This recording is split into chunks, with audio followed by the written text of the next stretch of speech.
Future Design Podcast. Hi, this is the Future Design Podcast, and today I got Scott Burgess. He builds advanced clinical environments. He's based in Boca Raton in Florida, and he's also the podcast host of Healthcare 360. So over to you, Scott. Daka, thank you for first making the accommodations in the U.S. Hours over in the U.S. Right now it's 6:30 over here, so appreciate that. One. Two, I hope you're well and staying safe, and I really appreciate you having me come on the show. Oh, thank you for coming on. It's super early for you. So sometimes I'll be asleep still at 6:30, so I really appreciate you coming on to the show. No worries, man. My pleasure, brother. Really appreciate it. Yeah, so you're based in Florida at the moment, and you talked with so many different people in the healthcare industry, especially with the topic of COVID at the moment. What are you learning? What's happening in the U.S. at the moment? So over here, we started obviously with the quarantine a little bit over a month ago, and at first, actually a couple of different striking things that I found was that some of the cases that they predicted to be out there, and let's talk about the state of Florida, for example, is they came out and they said that, they anticipate somewhere in the mid 40 to low 50,000 type of cases, infections with the virus. In actuality, that result was something less than 4,000. So the adjustments that they made and the pivots that they had created to avoid people from getting sick and getting infected, or even just being a carrier and infecting other people, it worked. So the government and what they had done over here really had made a good judgment call. They took some recommendations from others, some others they didn't, but overall the impact was low. So what's happening now is, in the last couple of days, is that the closures of the states and the closure of the overall country is now we're starting to reopen in segments and in a process, in a phase where we're going to start rolling things out, where we can start going to beaches again and not laying out and hanging around, but using the beaches, walking around, open up certain stores, certain restaurants will open up. And they're picking districts and regions of the country, if you will, in the state that are less impacted to begin with. And then they're going to start rolling out everywhere else after that. I mean, there's been a lot of protests at the moment, and on the other hand, there's states like New York where they're still dealing with a lot of infections, people with infections. There's a huge difference between probably the flyby countries and the coastal areas. New York obviously being the top one, dealing with this craziness at the moment. But the overall sentiment in the U.S. seems like, for the non-U.S. states, it's kind of calming down at the moment. Is my kind of understanding correct? Yeah, it is. Yeah, and it is starting to calm down, and I don't want to say it's becoming like the norm again, but yeah, more rhetoric is starting to happen around, poking at the president or poking at certain parties and the back and forth. That's what I started noticing about a week ago. Personally, I started noticing that rhetoric was coming back. I started seeing more people outside moving around, and that kind of angst and that anxiety lowering because people started seeing the light at the end of the tunnel here. Everyone knows that it's not going to be the same. I just don't know if people really believe or really can see what that's going to look like. And what's not going to be the same, it's not going to be the same. And I said, well, what's not going to be the same? Tell me. And I'll give them that 3-second pause. And a lot of times what will happen is they'll come back and they'll go, well, what about, and the biggest thing that I've captured out of everyone's general comment like that is that we don't need buildings anymore, man. We've just proven that we truly are a global economy, that we truly are a global species of people, and we don't need the buildings anymore as much as we thought we, to a certain extent. Like, we'll have to go in for like roundtable meetings, but to a very small percentage.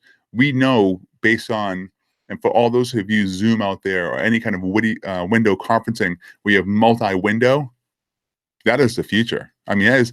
So one of the conversations that I found was pretty interesting the other day well, they had a really, really high-end meeting with medical marketing firm. Okay. And they came out and I said, so what does post-COVID look like? Explain, I would really love to hear your insight on that.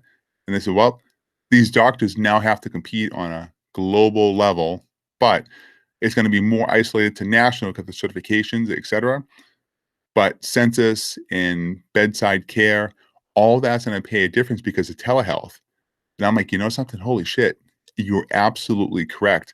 We now have a true global economy because of what happened, because like someone like yourself, 12 hours away, right, on the other side of the world, you can call a doctor over here at 7 a.m. and go, hey, these are the signs and symptoms I'm having.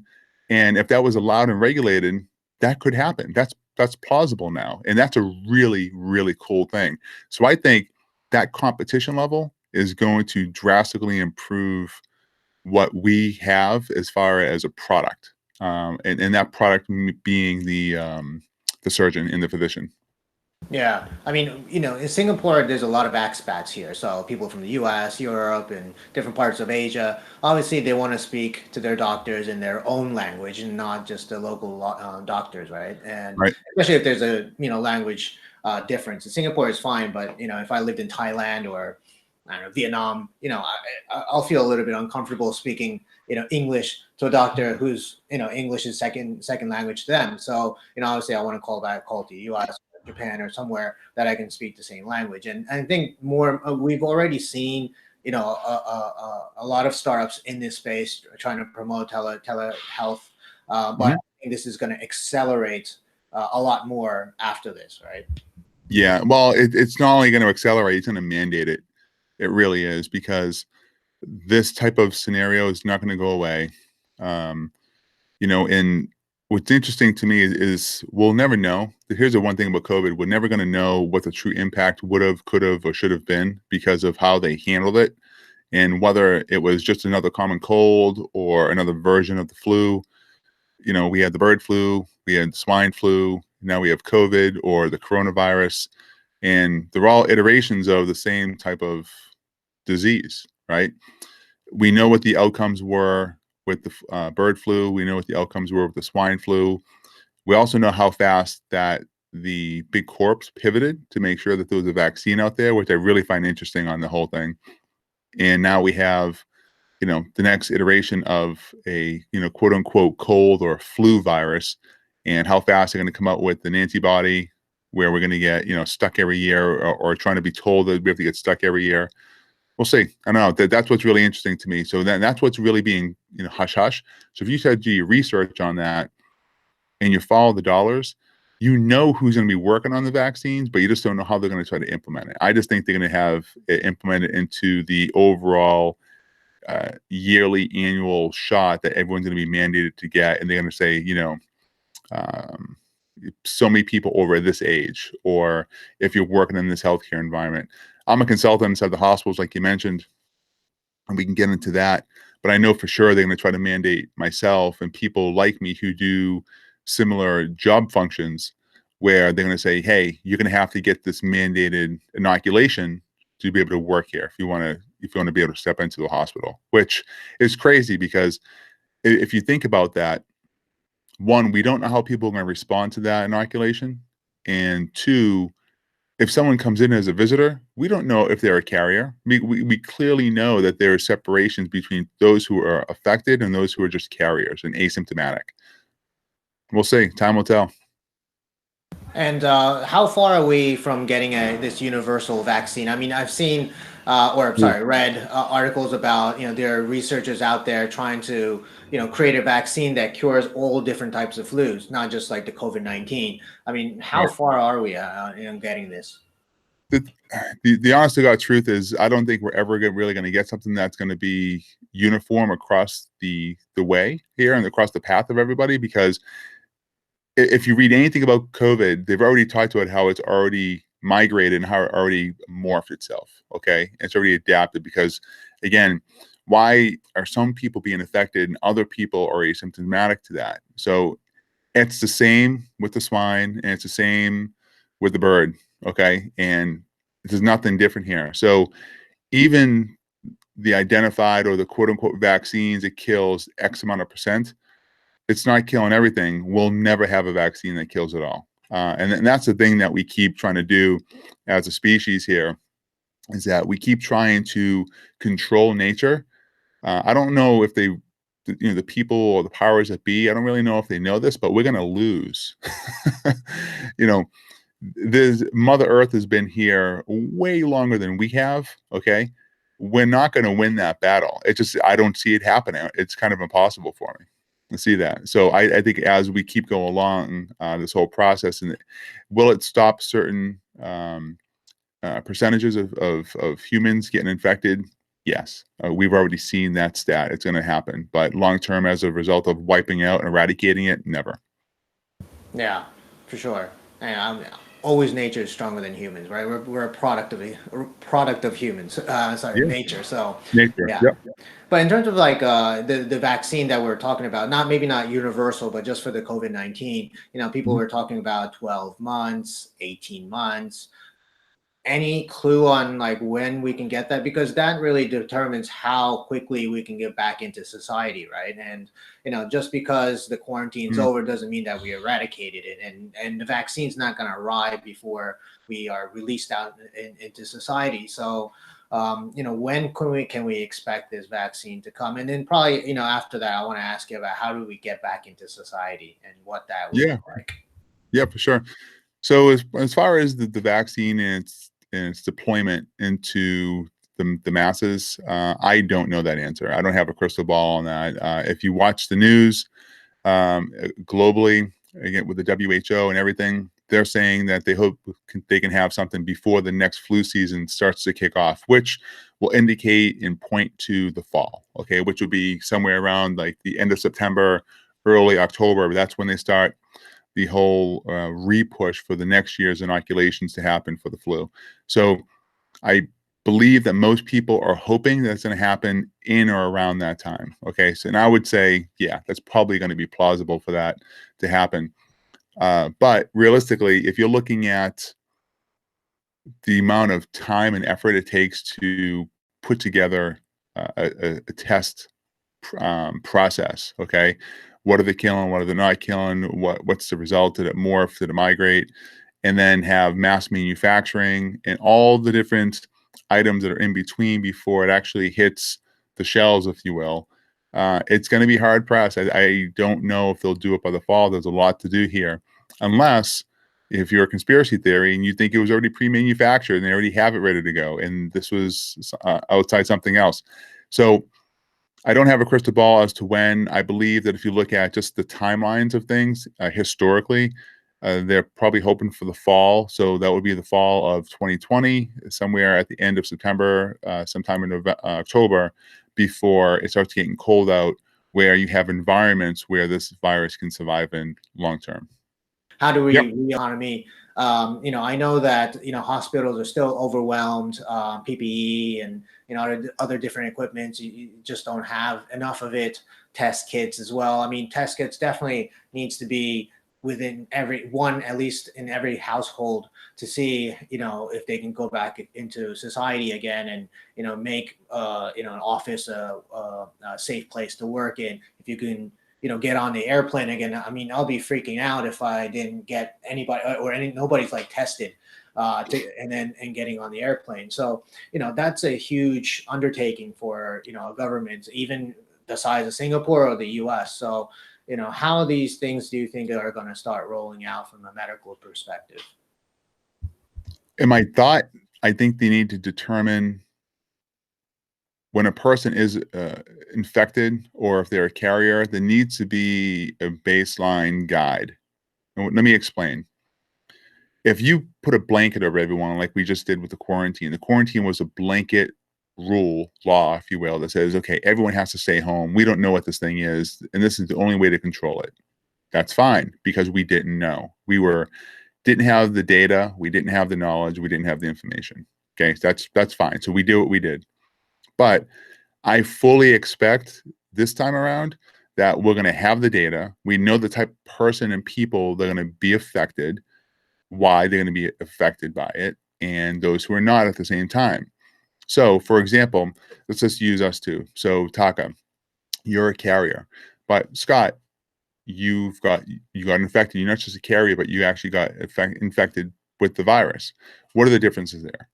So, if we can break that down and have a true guideline of saying, hey, if you're an affected person carrying it, okay, what does that look like versus someone who's home and sick or has the plausibility of becoming sick based on certain immunities, then that's what we need to know, because that's going to stop the stoppage of the economies locking down again and stopping. Because ultimately, if it's a cold, it's a cold, big deal. You're going to get past it, you're going to get through it.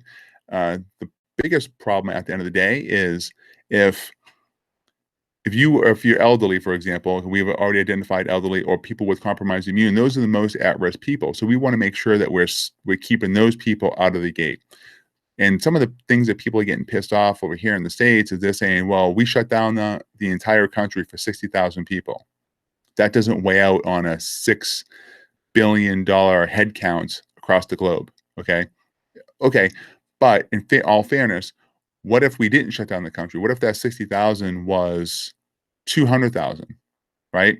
That 200,000, when you go into the multiples of 3 equation, it starts to affect a lot more people a lot more rapidly. Okay. So there's an argument to be held there. But I think how we open up the countries and what things look like is, first we need to identify and use the data that we've gathered.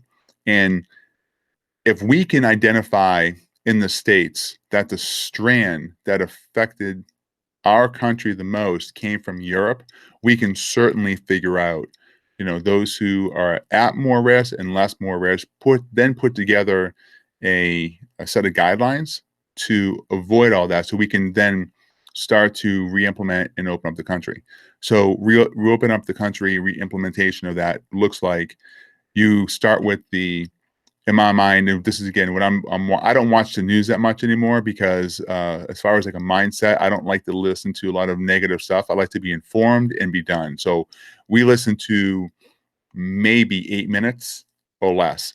And then as soon as it takes that turn politically, I'm out. I don't listen to it anymore. I'm out. So you start getting different parts of the country or the globe that are less affected and have a very small incidence of having the virus. And you start deploying a program there, or a reopening, if you will, and then it starts naturally migrating everywhere else. I also think that weather and climate has to do with it, although they haven't officially verified it. But we know that for the most part, the other flus or the other viruses, they just can't maintain their stability in humid air and human environments. So I'm hoping soon, because I live in Florida, that will be lifted soon. I know when I was on the phone yesterday with some work colleagues, they started talking about different parts of the West Coast. The beaches are starting to open, and certain things are starting to open. So I'm really hopeful that they're going to be the progress and how they're going to start deploying this reopening of the states and then overall the country. Because Trump came back and he said that was up to the governors and everyone else. But I don't think it's going to be one. I think it's going to be a complete open channel communication where they're going to start talking about it, because they have to, because you just can't put a blanket over a country and say we're shutting down and then allow the independent governors to reopen it back up. I mean, there has to be bidirectional communications there to make sure that everyone's safe. Yeah, for sure. I mean, it's not like a landlocked. Each state is not landlocked, right? I mean, or sorry, Right. it's not by the sea. So people can cross borders between states. So they're going to be spreading across different places. One place can go in, one place go in, go out. So. But you were talking about these datas, right? And I'm sure a lot of these hospitals are collecting, and there are companies that are analyzing it. But it does take quite a long time to get there, to understand what kind of gene types are asymptomatic, who are going to be symptomatic. I mean, it's not something that we can probably get, or in my mind, I think it's not going to get there in within weeks or a month or so. So does that mean that this is going to be like a lockdown much longer until we get that kind of data, or do you think it's just going to happen before that and just say we can't keep the economy shut down for that long? Again, that can go very easily on the conspiracy theory side, but keeping it from what we know in the data, I believe that they're going to. I've already started noticing a difference and a change, and I'm just looking at people. Okay. And you don't have to say anything about that. There's nothing to prove that at all. But long term, I really do believe that we will know, because whether people believe this is the real virus or not, I really do believe it's just another strain of a cold, where it affected certain immune systems. The fact that if you actually looked at the original data that came out of what it was, and where some people thought it was a bioweapon, okay, I've never seen a mix of a multi-strain virus combined into one, where one of them was SARS, which is what's killing people. It's not the compromised immune system, it's SARS. I mean, they're suffocating in their own body. That's what it is. So, man, I don't know. But I know that the data, when it comes back, they're going to be able to pinpoint who died, why they died, what age they were, and they're going to start listing all that together. What I'm hoping happens, and this is now universally known, okay, in our global economy, is that I'm trying to think the right stats. Okay, so if you look at March, for example, okay, and you look at the last 3 years of March year to date, okay, the highest percentage of cardiovascular deaths that happened, now just in the United States, of cardiovascular deaths happened in the month of March. Okay, this year has been the lowest year ever. In the last 5 years, cardiovascular deaths went down, COVID went up. One example. Now, as far as other people dying from flu went down, COVID went up. Okay, so when they're collecting data and they're pooling data into an analytic, then that analytic needs to properly identify what really killed these people, because it is stated, it is known that that there are some people who are dying from causes that, yes, they may have had COVID. They could have been asymptomatic. We don't know that yet. We don't know that data yet. I just hope that data that's being recorded is validated, and that's what's really, really scary. The whole thing is we don't know. We don't know, and when we know we have the tools to collect this type of information, but what's that going to look like at the end of it all? How is that going to be collected and processed and then deployed and dispatched back out to us so we can make the right accommodations? The businesses will make the right accommodations and things will happen. That's one of the things I think going to reshape the economy. When we talked about people working from home, if you're able to work from home and intermittently going into an office when you need to have a group meeting, those are some of the things that are probably going to weigh out, Well, thank you very much for your time, man. And you're welcome. See you soon. Take care. Thanks, Taka. Have a good day. Yo. Oh shit. Hi guys. This is Takatoshi Shibayama, host of the Future Design Podcast. Now if you like our show, please subscribe, write something on our comment section, hit the like button. I'd love to know what you guys are thinking of, and I'll do my best to show that I care about you. So, thank